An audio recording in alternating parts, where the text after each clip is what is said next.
So, you got a letter from the IRS. We used to call them love letters.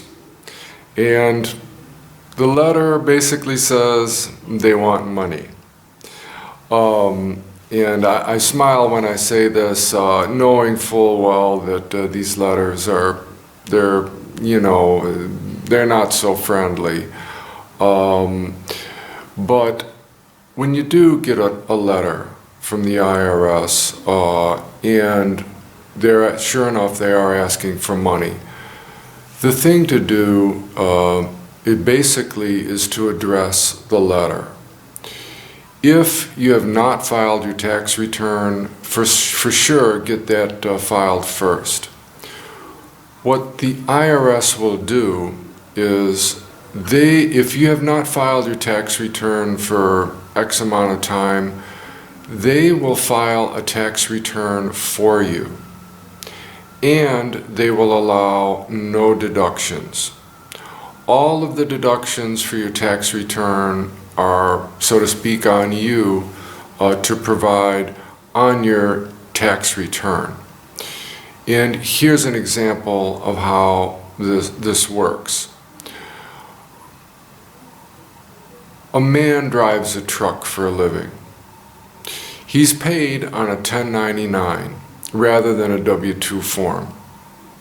The 1099 says he earned $150,000, and that's all the 1099 says. This gentleman's a good fella. He knows he's going to owe some money, and filing his tax return is not that. At the time he gets his W-2, it's not a priority for him. 3 years later, he gets a letter from the IRS. And what the IRS want is they want the Social Security tax for the $150,000 on the 1099. They want the regular income tax as well on this. They've given him no deductions for the gas he spent for his truck. They've given him no deductions for the repairs for his truck. They've given him no depreciation expense for the truck itself, which he owns. On top of that, his good loving wife, who does not work, who stays at home with their 3 children, they've given him no deduction for her or the three kids. And what they want basically is $150,000 times roughly 13%, and that is just for the Social Security tax. And coming right behind that is the regular income tax. To top the whole thing off, in addition to all that, they want roughly a third in penalties and interest for not filing the return on time. So, how does this person handle this? Basically, you go and you get your tax return filed. You put down, and you have to go retroactively. There's a rule. Now, by the way, now 3 years later, he may not even have all the records for this, but there's a way to handle that.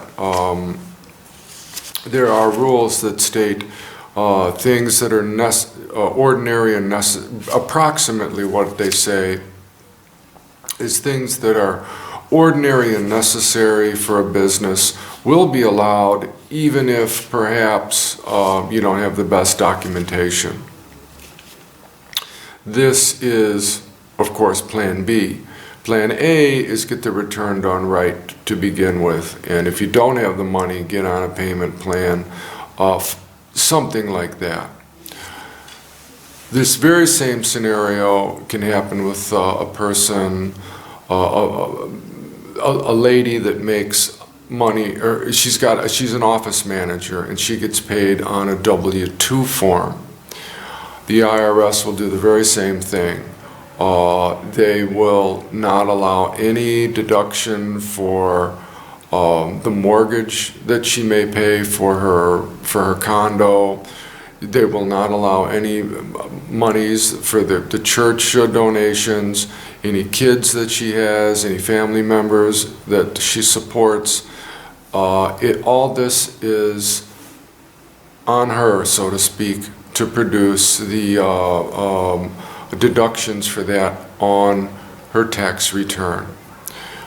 So the moral of the story is file your taxes, and if there are monies owed, get on a payment plan. A lot of times this can be sorted out without too much pain. My name is Phil Iverson. I am an accountant here in Chicago. I do quite a bit of tax work, have clients all over the country. We do a remote tax preparation as well as remote accounting. We use mostly QuickBooks for the remote accounting. But if you're thinking of using a tax preparer or a bookkeeping service this year, we would certainly look forward to speaking with you. We are available, and shortly following this video is my contact information. I do hope the video has been of some help to you. Anyway, thanks for watching, and until next time, goodbye.